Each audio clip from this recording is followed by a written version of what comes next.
What's up, everybody? I want to welcome you to another episode of The Hot Seat with PeeJae Fuego, a modern day Maya Angelou, dressing like Kanye West and speaking like Malcolm X, everybody. And I want to welcome you to the hottest table talk that you've ever experienced around town, everybody. So, in the show that's not scared to touch the too hot to talk about topics, everybody. So, on today's show, my people, have you ever been on a job and a job tell you that, oh, well, you're young, you got so much time? Or better yet, have you ever been on the job and feel as if that your salary is defined by your age? One more time. Have you ever been on a job where your ideas or your initiatives are being watered down because you're too young or you haven't paid your dues just yet? Listen, this topic for you. But before we get to the topic, make sure you're following us on all our social media platforms. That's PeeJae Fuego. That's PeeJaeFuego. And hit the link tree bio so you're able to head up on everything hot seat related and go from there. So I have my amazing guest. I'm not going to handle this topic or this panel alone. So for my second panel discussion, I have the amazing Say Nasia to my left, your right. Boom, Boom, boom, boom. equals Nasia René. Thank you. To my right, your left, I got Miss Zina Williams, everybody. Miss A to Z. Hola. Sorry, see, now you so the last name's on that. Now everyone's gonna know. All right, guys, just one more time. Make sure you guys are following us on all our social media platforms, everybody, and keep it right where you got it, everybody. We're gonna get into this topic of bad bosses and millennials in the workplace. Ladies, how are you guys doing? We're good. I'm good. I am excellent. Listen, I'm even better to even hear from the girls and have the dolls in the building today because I know today is going to be good. Okay. Listen, please, let's start with that opening topic. Let's start off light. What was your first job ever? Like, let's start there. What was your first job ever? And how old were you? Let's just throw that in the mix too. Real job or like not real? Let's start with your first job ever, and then I'm going to go into your first job as an adult. Okay, ever.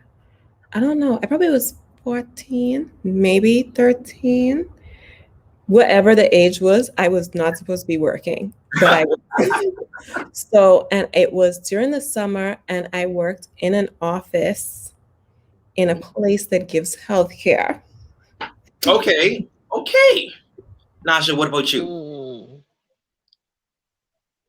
Yeah, it's the same for me. I was 13, working in an office, and I'm sure I was the youngest person there. I'm sure. Listen, I remember my first job. I remember I was a summer school teacher at through the government program, like the little summer school program thing. And I must have been about Mm-hmm.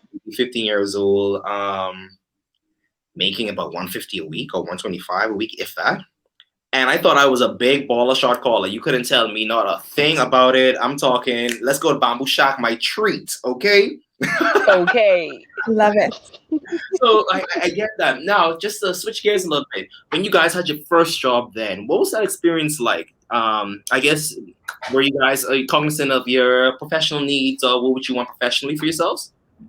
I think to me it was kind of more fun because there was a lot of people working there at the same time. Like a lot weren't in my specific department, but Mm. like at lunchtime we'd all meet up, or like if we didn't have anything to do, we'd all like, go to the back rooms and just be hanging out and talking and stuff like that. And then I got to meet a lot of people that weren't like at my school or in clubs that I was in. So it was people like I never saw in life before that. So it was just like more fun than anything, like a little bit of work. It's like more play than it is work. Yeah. And Naja, what about you? Same thing for you. Yeah, same for me. I mean, I know I was the youngest, but I mean, it was same as you, PJ. It was the summer summer Mhm. program. But I think that very, very first one, I had my aunt working in the place with me. So, I had little something to fall back on, but it was Okay, still like cool. a little, Yeah, hear me. exactly. But it was still cool though. It was still cool. I I remember my whole little situation with working at the summer school program. It was definitely one of those things that was totally different. I would definitely say that I wasn't aware of my professional needs. It was more as long as the paycheck is on time, then I'll always be on time. And I think today that's one of the things that's following me. You know why I'm here. I guess listen, if the check right, I'm there. You ain't even got to talk about it. Hello. But no, Hello. I wasn't. I wouldn't say that I was very cognizant of my professional needs. I would say as my first job post graduacy, I feel like I had a culture shock, which leads to my next question. What was your, I guess, official job as an adult, or what would be your first job as an adult? I guess you gotta say where or what. Oh Just, no. So my first job, like in real life now, once I graduated undergrad, my dad was like, oh, I could work with him for a while, but he'll give me like a month to find a real job. And I was like, cool, say less. Within that month, I had an interview and I started my next job. And so like the next week he was like, oh, I need you to do this for me. And I was like, I can't. You told me to get a job, so I did. Yeah, I'm booked now. Thank you. Check my schedule. all go to my assistant. Exactly. So I started my first real job. I was a digital media and PR coordinator. Oh, slay. At my first real job. So that's what I did. And it was pretty cool. But like you say, it was like different to be back here and working. Yeah. And seeing how corporate Bahamas is here, or even not so corporate, because I'd say that job was pretty casual. Mm-hmm. But seeing how it is to be here and working. We'll touch on that topic. But before we get there, Nasia, what about you? Yeah, my first job after college, I was a marketing and PR associate. Oh, you're a marketing mavens. What's happening? Listen. I was so excited. I'll never forget. I was so excited because I was unemployed from God knows when, because I've been in school forever. That's just how it is. I just been in school forever. I feel you with that. I know. So it's like, okay, finally money is coming in, not going out. So I was super, super, super excited. I stayed there, I think, for like 9 months. And then I found my butt where I am now, but we'll get into that later. We'll get into that. Thank you. I think my first job, like Zina said, after undergrad, I didn't move home initially. I still lived in Daytona Beach, Florida for about 2-3 years after I graduated. And my right in Daytona, but because I work in media, so it's like a lot of things that I would have wanted to do. It wasn't happening in Daytona. It was a very slow city, very much so a college town. College town meets a retirement town where the old money goes to chill out and die. So now, you'll die to know, the first job that only called me back after I graduated was a call center. I must have applied to every Channel 2 news. I must have applied to every radio station I could have thought about in the Orlando, Daytona Beach area, Ormond Beach area, and nothing called back except a call center for Bright House, Spectrum now, and Comcast. And I think that was the first time I was very cognizant of my professional needs and what do you want for yourself? Because I said to myself, wow, a lot of people they would preach about going to college and getting your degree, and when you come back, entering the workforce and being so well prepared that people be begging you for the jobs, and I'm sitting here like, when you gonna beg me? Like I don't want to beg. I mean, still waiting, and it was to a point where. It was the environment for me. It was the feeling I would get of leaving the work and putting in so many hours and leaving so unfulfilled, so unsatisfied. Mind you, the pay was cool. Don't get me wrong. Coming from a broke college student to now employed, anything was great, and it just made me really think to myself, "It's like, PeeJae, are you really going hard enough for yourself? Are you really putting your best in the game?" And that really brought me back to life in terms of how I felt and what I wanted for myself professionally and my career wise. I remember just leaving. Like, you got it. You know what? Y'all been here for 8 years trying to sell what? nah. Nah, this was cool for a summer, but I gotta go. Sorry. And I don't look at this as a regret at all. It's definitely something that you want to grow up from. But what I want to get into, Zina, I know you have a blog post of get me right on the exact name. I know you can find it on A to Z.com. Just like Yeah. job wise, I don't know if there's like a theme for the campaign. It's just I've been just calling it the work series because at first I was just trying to see how many people would actually send submissions, but so far it's been going pretty good. Like I've been able to do it for the last probably 6 or 7 weeks now. Mhm. And I've constantly been getting submissions. Like every time I think it's about to die down, then someone else messages me and was like, "Hey, I'd like to participate." So it's continually going, and I have like a couple more scheduled to go now. So we just been talking about the workplace, like salary and expectations for that salary. If you feel like people at your job are kind of like victimizing you, if you feel like the benefits are great, if you feel like it's something that you want to do or something you don't want to do, how long you feel like you should stay at a job in these kind of times. Because some people will tell you 3 years, some will tell you 5 years, some people will tell you stay as long as you're happy. But then you have this stigma, I guess, with millennials that we are job hoppers. Mm-hmm. And you know, you probably have friends that stayed on jobs like less than a year. Mm-hmm. Yes. So it's kind of all of those topics that I like to talk about. So I wanted to see if other people wanted to talk about it as well. And so far it's been going good and I'm getting a lot of good feedback and people want to have these conversations because usually in our society, salary and stuff like that is pretty secret. Yeah. I just want to put a pin in you right there because I am participating in the survey. I don't want to say who my thing is. No, everyone is secret. I don't know if this is how anonymous works, but hey. Yes. You know. I mean, people kind of know who has participated, but they don't know which exact post is that person. Yeah, and okay. I didn't name drop where I currently work, no. But I did. Hashtag free my mind. Thanks to Nasia Rená. But I had to take some of those questions. I want to bring them here for us to discuss a little bit. I hope you don't mind, Zina, because that's fine. These are some questions that, as young folks, like you said, we don't discuss. We don't necessarily have that safe space to discuss. And I want to bring it here in the hot seat so we can definitely flesh it out a little bit. For women with such background as yourselves. So bringing it from a stuffy column to like some nice table talk. Before we get into that, though, I do want to get your feedback on something. The idea or the statement of folks saying that, oh, when your children go off to school, make sure you come back to rebuild your country. No. Is that bad to say? No, off rip. Well, I mean, I came back because I was ready to come back, not because I felt like I wanted to build country or anything like that. Like I stayed probably 5 to 7 years, something like that. Mm-hmm.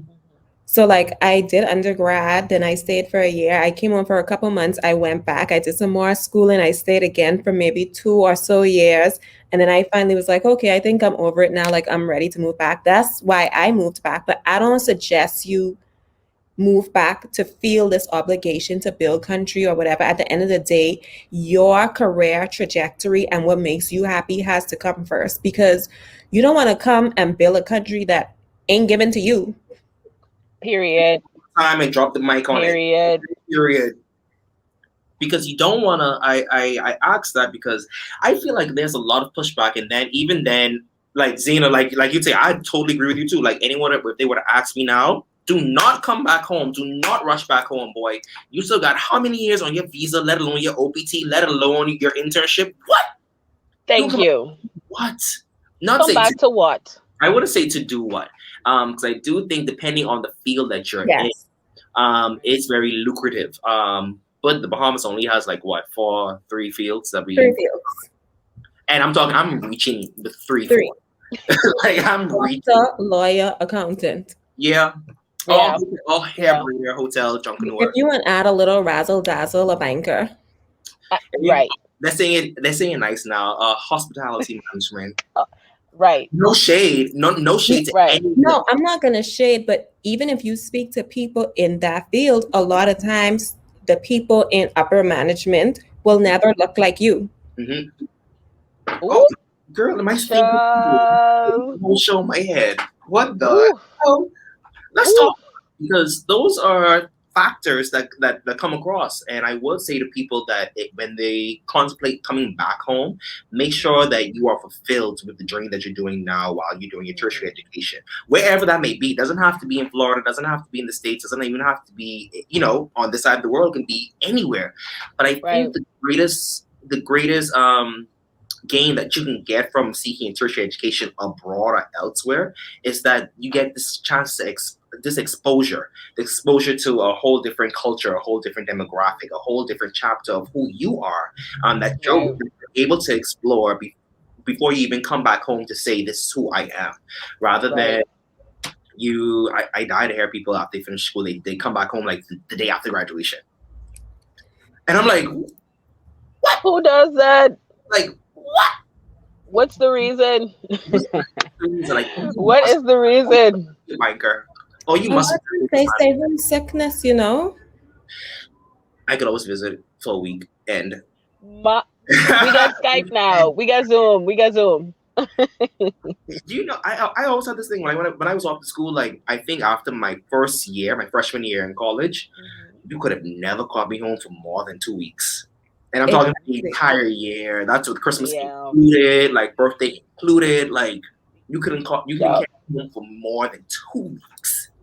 And when people, I guess, find themselves moving back home, it's definitely something where it's the toe the line effect, because then you can come home to say you want to give all these great ideas. I have this and I have that going on. Oh, I have these ideas I like to share, or not to say begging for a seat at the table, but it gives you that sense of that innovation that should be paired with wisdom. So it's like Right. creativity with your wisdom of experience and bringing it together for a new sense of innovation. A lot of people find themselves, a lot of older folks, or Generation Zs or Ys, I can't remember which generation, but anyway, it gives, I think Generation X. No? Yeah. Is it? Yeah, Generation I X. Yeah. think it's X. Yeah. Yeah, I wrote it down here, 1965 to 1980. Boom. But it's that sense of generation giving you pushback to where I don't know if it's the intimidation of being scared by new knowledge, or the fear of thinking that this new knowledge is going to take my place in what I know, rather than merging and marrying with it.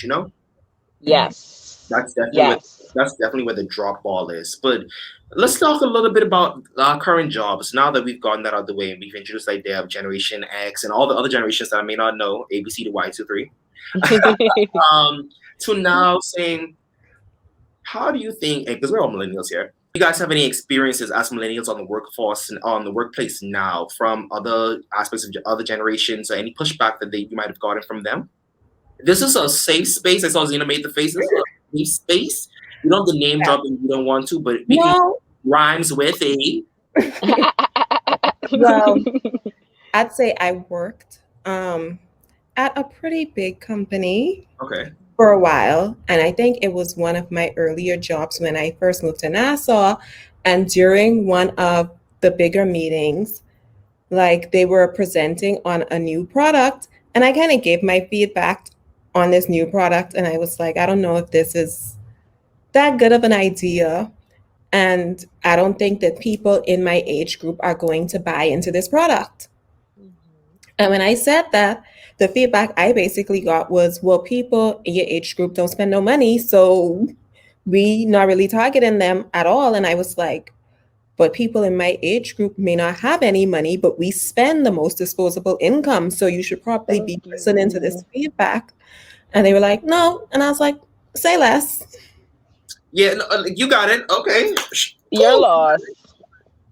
I find myself, You're lost. I think one of the, well, before I get into mine, Naja, what about you? Do you have any experiences? Well, actually, you know what? It's very interesting because the person who I worked with Mhm. was not much older than me, actually. Mm. But it was almost like my way or the highway. And it was like there's not even a generational gap between us. So really, you should be on my side. You know what I mean? Like we should be having the same, type type of ideas, but it's like, no, you do it this way. And I'm like, well, it doesn't make sense that way. That's what this is for. No, we do it this way because it's their way. Mhm. And so that just wasn't working out. That wasn't working out. So I mean, I just find it interesting because I do have I do have another experience with an older person, but I just thought of that my earlier experience with someone who's actually my age, who just, I guess she just wanted more of the control rather than it making sense. You know what I Mm. mean? Yeah, no, I totally feel you with that, and I think Mm-hmm. that is, it's a lack of exposure, to be honest. And I don't mean to say that like that, but I think it's the idea of being grandfathered into a position, and thinking that, oh, well, I done been here the longest, so this for me next, and you just Johnny come lately, so this ain't for you. And it's like, I'm Johnny come lately to you, but my experience is very on time, Sally. Like, Thank what's, like, you. what's happening? So, oh, okay. And one of those things, it's discouraging. I remember I had an experience with I guess I've had so many experiences. Jesus, which one do I pick? Let's start light. I remember I had a pushback at the same oh Lord, summer school program that I interned at. Not intern, Yes. but up that. I was about maybe 15, 16, like I said. And I remember I got into this little back and forth. And now that I think back on, it's still high school. Um, this girl, she's in said with me, but she's like maybe like 3, 4 years in a higher grade than I was. And when we got together, her little cousin and I were in class together. And mind you, it's summertime, so we're not even in school. And she goes off because her cousin likes me. She thinks her cousin shouldn't be dating at that young and all this different stuff. Mind you, this is personal. We are profesh. So I'm sitting here like, I don't even like your cousin. Like, like I don't know what to tell you. And she was just so strung out on it. And it brings me to my point of the generational gap is that she took that story and she went to one of the other supervisors and without any explanation, without any chance or without a space for me to even defend myself or even clear the air. Yes. The supervisor, she came down, she says, you know what? You know you want to do that and y'all young boys won't be carrying on like this and that. You know what, you need to leave from here. And I remember calling my mom and said, I think I just got fired, but I don't know, like, fired? Or I was on my last little 50 cents because this was the day of the minutes. And I remember getting my mommy cursing me out for every penny I had. Because if your parents send you somewhere, they don't expect you to carry on at all. Whatever it is, like we're not going to see it. So whatever it is, whatever it may sound like, it sounds bad. Right. But I remember going to the supervisor. And I remember coming the next day and I said, hey, I would definitely just want you to explain what I missed or what I might have, worked on because this isn't the truth. This is what actually happened or whatever. And she was so set in her ways about it, like that she didn't even give me the respect or the time to even have a conversation. She's little boying me to like the death, the death of me, the little boy. And it just made me realize how things in the workplace, one, how people take a lot of personal emotions onto the workplace, two, and how people, I guess, digest things while in the workplace rather than being a professional mindset and knowing that something can wait till later or something can wait till for another scene. You want to address it right there and then without your proper forms of communication, without there's some type of structure. And it's like, bro, we're not on the corner. We're not on the streets like running into each other. We're doing our jobs. Right. Another situation I would say, and this is going to shake the table just a little bit. I remember recently in my adult life, let me say that, I found myself at a job. And at this job, I found myself experiencing a little pushback because I found myself, I'm going to find myself a lot in this conversation. But I'm a different type of guy. I'm a guy of a certain je ne sais quoi. So, and that can be taken or perceived a little differently here in this Bahama land. And but what I won't take it as however I present myself isn't a reflection of my job, my work ethic, and what I bring. Because I think Right. those two things don't live in the same house. If you see a plain cut persona, obviously my work is even a bit more. That's not even to brag, but it's just more of a your work. You know what you can bring. Exactly. Exactly. And found myself a little pushback from a certain somebody in my workplace, and it was of remarks that were a bit shaky for me. And I remember addressing it on a professional matter, like, hey, if this is something that we like to discuss, let's go from there. But I'm not about to be questioning about what I do in my bedroom or my spare time. I'm not about to be questioning what's happening in my own life rather than what's happening in my work life. And I feel as if that's a more professional approach rather than, you're going on, oh, I go, wait, what's going on? And it's like, you have to be of a certain mindset. And with that type of pushback, it just showed the type of close-mindedness persons can have in this Bahama land, and seeing the different things that you deal with on the job that's not even job work related. So you have persons of different generations coming from with different mindsets to how millennials do find themselves working or do their best work. And it makes me kind of like discouraged. That's why I wouldn't like going back. I would not recommend if you're doing the damn thing in the States or wherever you are during your tertiary education or just whatever. I would not recommend coming right back home. You can come home. That's on you. Totally. I came home for family wise. Yeah. One of their own reasons, but I wouldn't say come home just because you miss Nassau. Like Nassau's not going anywhere. There's still the Atlantis and there's still Bamboo Shack. Like that is so true. That is no, so true. because But you think of your own situations and you think of different pushback that you get here in the Bahamas, and it's like this would be non-existent anywhere else. This wouldn't so even true. be a huff and puff anywhere else, bro. Like, but here where it's now becoming such a big deal that now it's prohibiting my work or my job space. It's infiltrating my work environment. It's making me lose my sense of peace of mind because now where I'm thinking that is a safe space for me to work and where this big old insert work family here, it's not. Right. Right. And PeeJae, now that you say that, like it just hit me that I had a similar experience in the workplace. The Okay. workplace. Place I like it. But it wasn't it wasn't the manager. That's the thing. Like it was a coworker, and I'm like, you met me here. We making the same amount of money. We literally doing the same job. We have the same title. Like, who are you? Who are Like, you? And right. And like I had to go to another, coworker and talk about it. And, her stance was, well, when you come to work, you need to be comfortable. So do what you need to do to make yourself comfortable. Like if you gotta detach yourself from this person, if you gotta cut them off, if you gotta, I don't know, relocate, somewhere else in the office, make that happen. And that is exactly what I did. So no, now we only have to say 1 and 2. We don't have to go all the way to 9 and 10. You know what I mean? It's just 1 and 2. you're at Just two. one and two. I'm at 1.5. Okay. Well, that too. One and That too. That too. 1 and 0.5 and 0.5. That's it. That's it.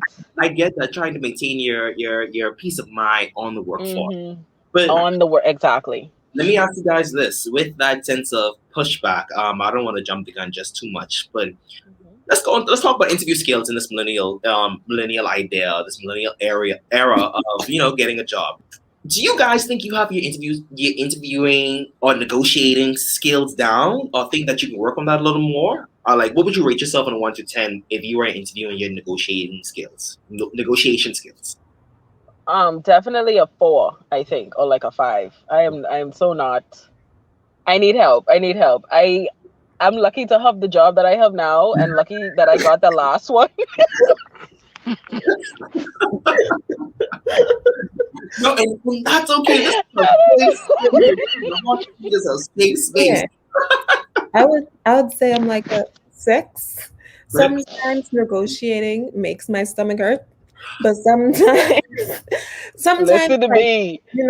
I have an idea what I want, and I'm not gonna deviate from that idea because I actually follow this HR person on Twitter, and she's not a millennial, she's older, but she has Okay. like a new age kind of idea, and she says that basically an interview isn't this thing where you're supposed to be groveling for a job. So I'm never going to grovel, but she's like, Yeah. each person is responsible for selling themselves, just like I'm selling myself to them. The company should be selling themselves to me. Like, why should you want to come and work here? Yeah. Not just Exactly. why should you give me this job? Exactly. No. I think in people who are interviewing, the interviewee need to remember that. I think that's like the number one tip. Like, Like, just remember, as much as you think that you on trial, the company is on trial just as much. You need to go into the interview knowing like you are that bitch. They want you just as much as you want to work there. Thank you. You be a bad bitch. Like, thank you. No, I totally feel that. I think I'd rate my interviewing skills at about, I'd say a solid 5, 6 too. Like, I don't know, when it comes to, I think my make or break is asking for your worth, asking for your pay, or like for salary. When they say, after they've gone through the whole, this job experience, they've told you about that, you said, wow, you should do X, Y, and Z. They ask you about your resume, then they say the last question, like, okay, so how much do you want to make? My stomach always bubbles every single time. And mind you, it's not that I feel like I'm asking for too much, but I feel like I always feel like I'm lowballing myself. Like, it's a feeling of lowballing. And mind you, I can start from like 36,000. It's like, but this job description say they want me X, Y, and Z. I think this need a little more. I think exactly. So I think my safe zone for if we were to share tips and tricks, I always give a range, because they're never going to give you what you want. So I always give you a range of, hey, I'm between this and that. Anything outside, less than this is not. But if you want to go more, go ahead, go big or go home. What do you mean? Real. And what you hit it and say like, oh, I'm open for discussion. Mm-hmm. Yeah. Mm-hmm. Yeah, I say that too. And then they always say, no, but give me a figure, like just give me a figure. And I'm like, really? I didn't even think about that. Honestly, I didn't even think about it. I don't know. You should go with a figure in mind. Like, obviously you have like your holy grail, I'll leave tomorrow for this number. Okay. But you should know a range that you're comfortable to settle for. Yeah. True. Like, yeah, I want this. But if you give me this, I might still say okay. And that's my range. And I'll always give my median number to say, hey, I'm thinking like, a nice 45,000. But if you want to give just 40, that's cool. Right. That's cool. Right. How do you guys feel when you're applying for other jobs or whatever? And when you get an interview, when you get in the interview, or even on the application, they ask, can we call your current place of employment for a reference, while still asking for your 3 or other references? It depends. Yeah, for me, it depends too. And even then, I prefer to not even. It depends, because let's say you in a situation where you have a good relationship with your direct report. Mm-hmm.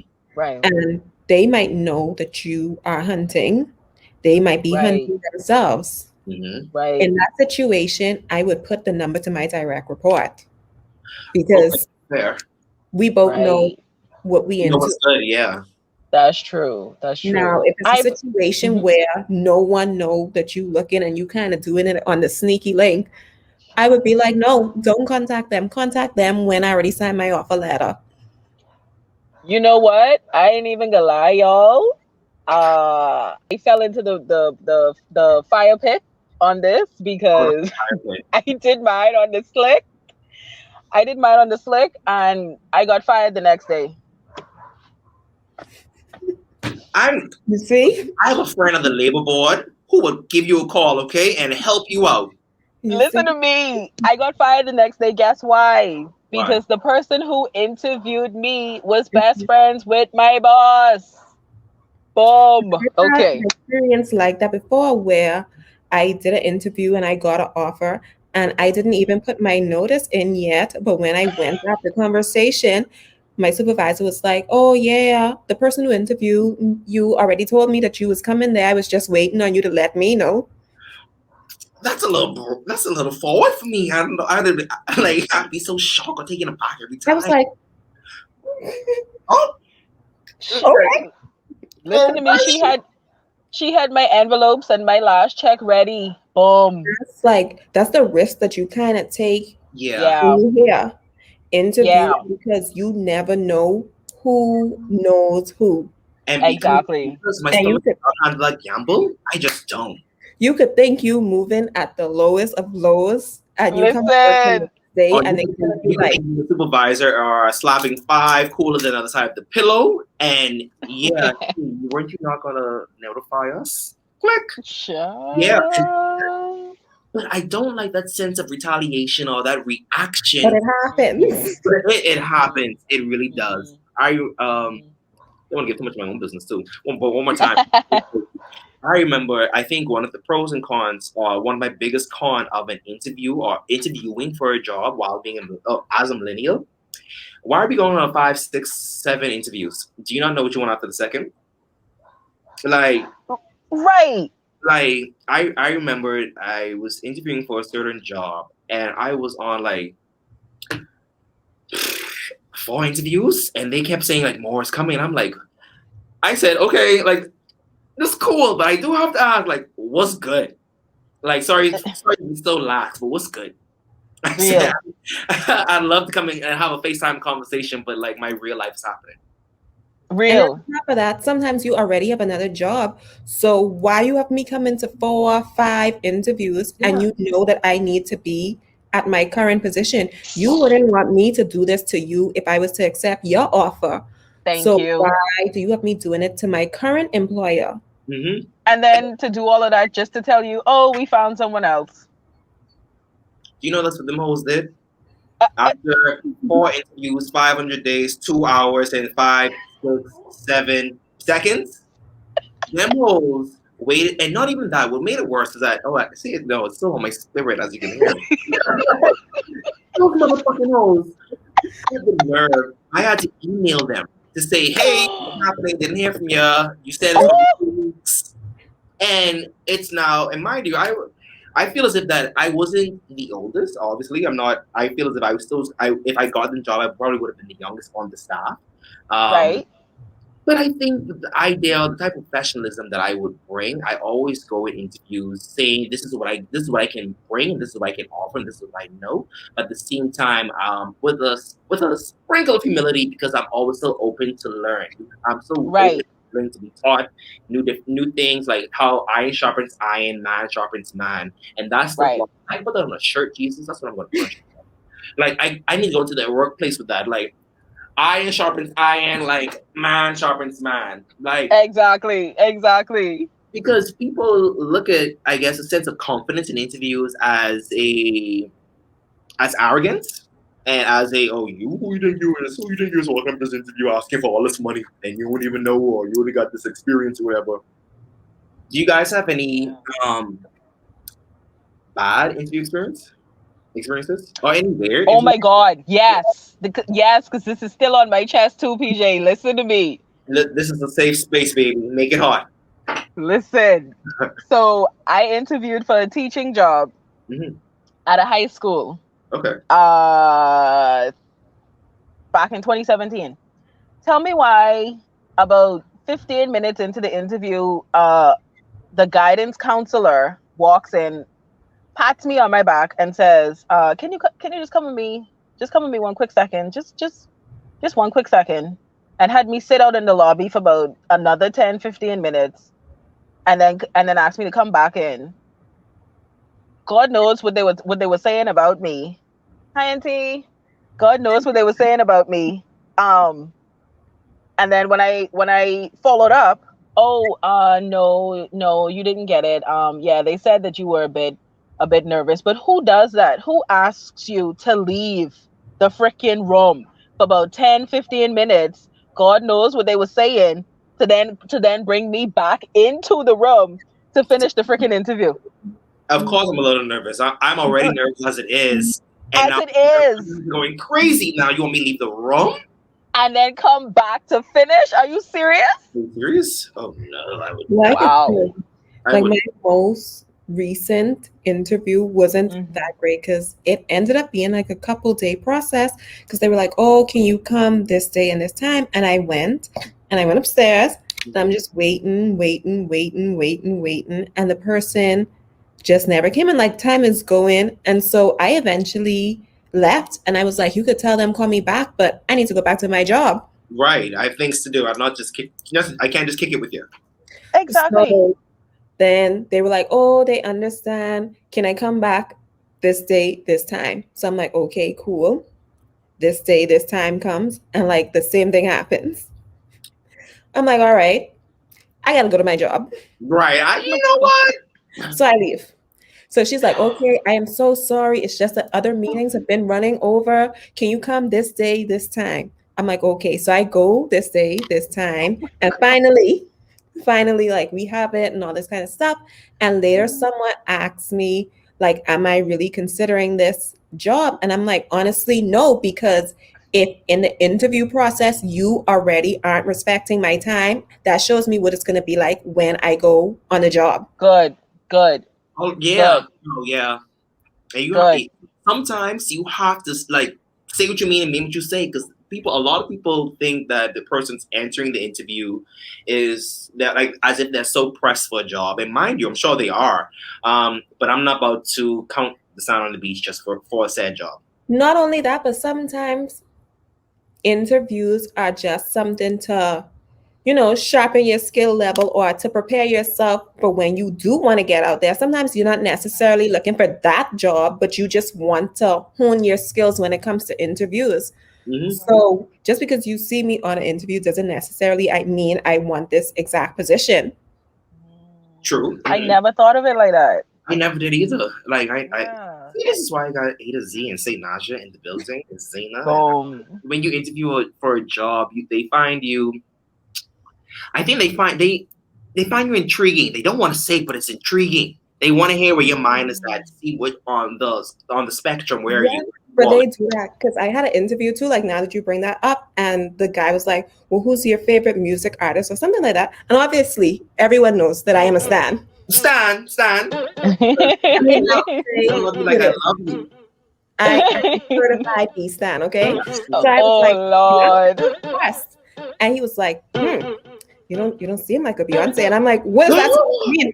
I've been to all the concerts. I have all the music. Let me hit this single choreography.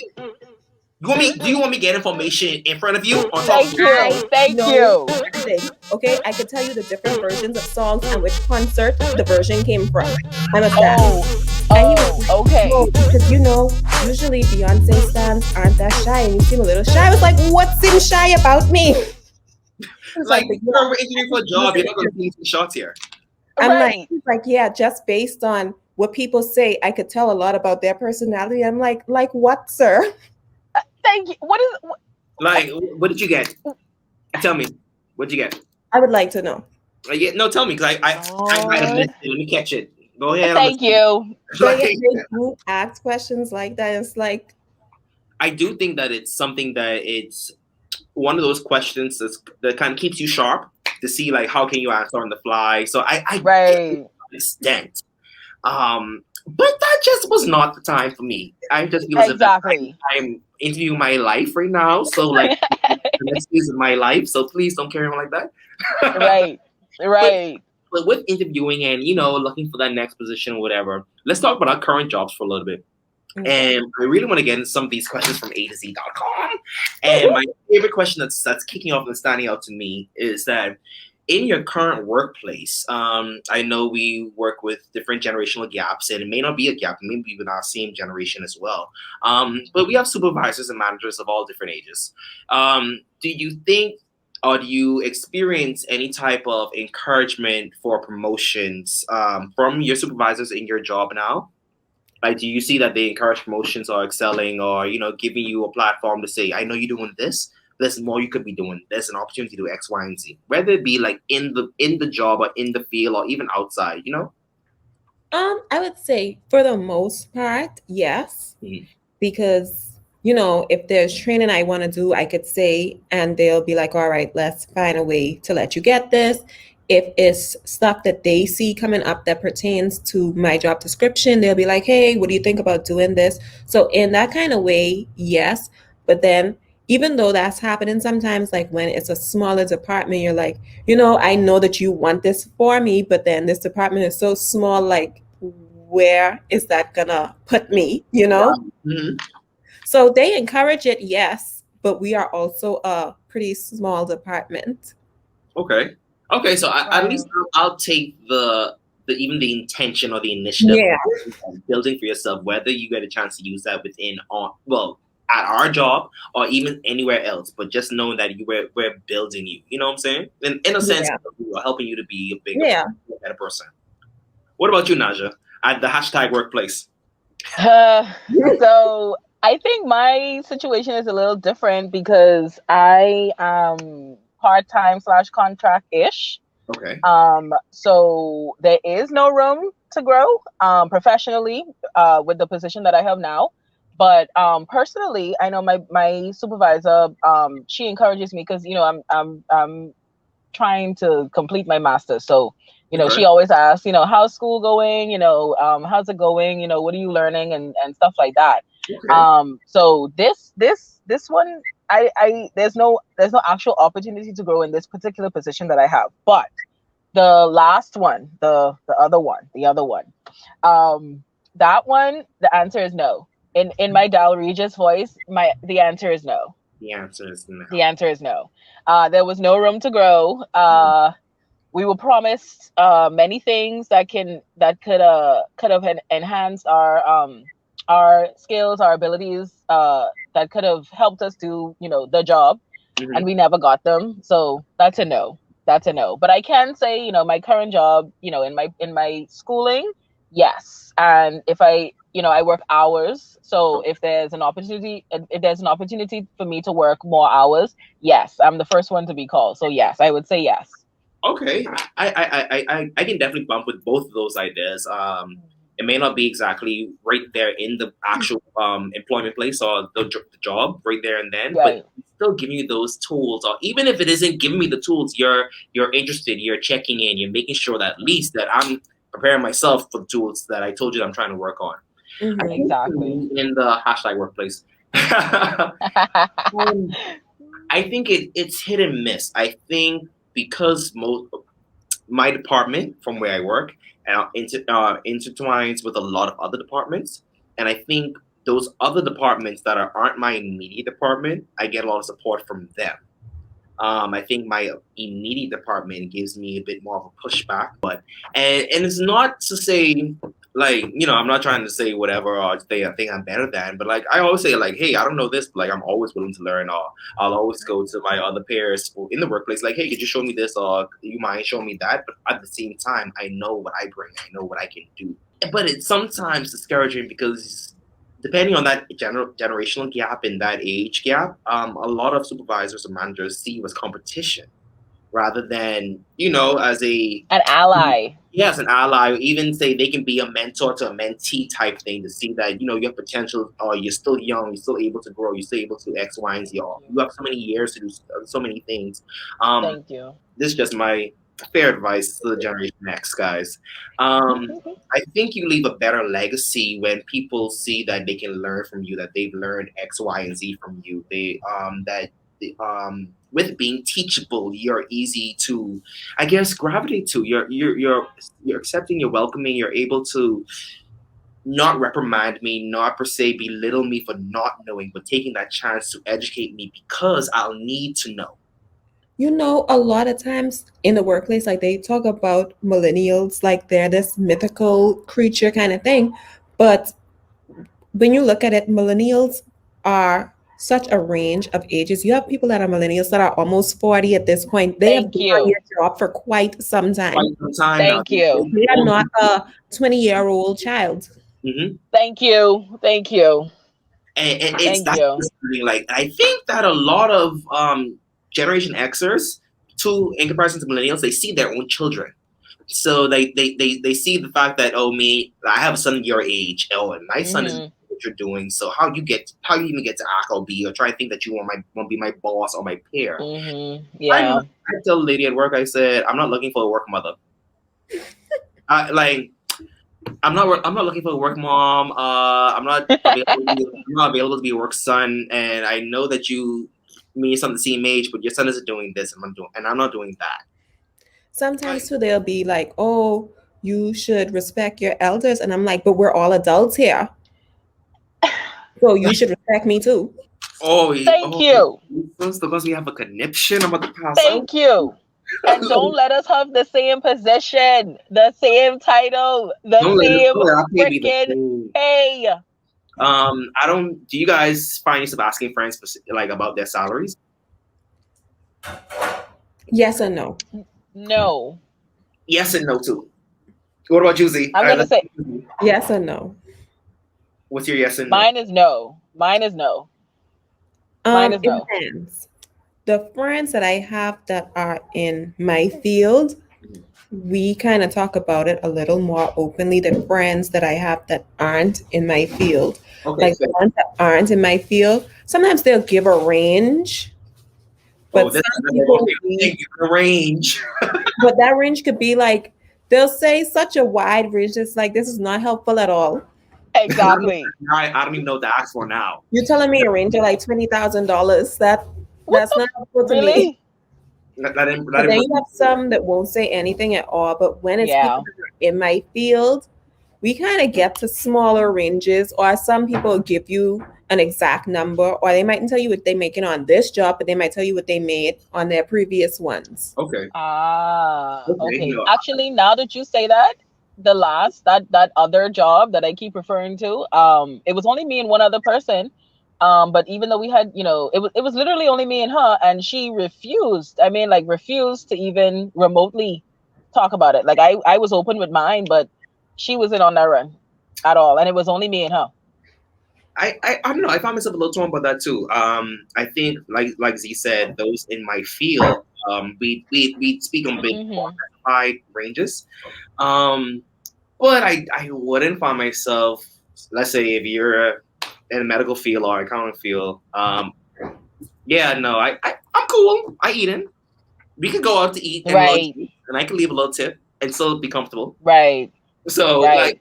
I, That's true. I don't know if that is the sense of people watching your pockets. Like I never want to put that idea out there, but I think it's your intention of saying like, hey, when I leave this job, I will know what I can really ask for instead of like playing shy or playing too meek and humble. When I know they're paying you X, Y, and Z, me in the same field. Exactly. And I Yeah. going back to that iron sharpens iron like man sharpens man. Like you'll never know until you have the discussion. Like I think it's just making people comfortable too to say, hey, I'm not trying to watch your pockets, I'm not trying to watch you, but like, like I just want a little guidance too. So I think it's Right. us as millennials with all the backlash that we're getting already, from different job places, different workplaces, to say, hey, we gotta look out for each other, we gotta look out for ourselves, man. Mm-hmm. Thank you. Listen, ladies, no, thank you. Ladies, thank you one more time again. We're just gonna start with Zina. Zina, tell people how we can keep up with you, how we can find you, how we can get into this blog if they want to talk about it a little more. Even some questions I didn't touch on. My people, most of the questions I got came from similar notes on it and everything. Okay, so if you want to read about what other people have to say about their job, or if you want to participate, you can find it at www.a2z.com. It's AYETOZEE. All right, and say Nasia, baby, Miss Nasia René. How people can keep up with you? How people can Yes, yes. So on Facebook, I'm Nasia René. That's NASIA Renee. On Instagram and Twitter, say Nasia. Just say Nasia. I know I have a little blog too. I haven't been keeping up, but that's NasiaRenee.com if you're interested. Listen, say this and say that. Say Nasia, everybody. Yes. And one more time, everybody, want to thank you once again for joining us here at the Hot Seat with your boy PeeJae Fuego. Make sure you're following us on all our social media platforms. That's at linktree/PeeJae Fuego. That's PeeJaeFuego. That's a modern day Maya Angelou, dressing like Kanye West and speaking like Malcolm X, everybody. Keep it right where you got it, and stay tuned for another episode of the Hot Seat with PeeJae Fuego.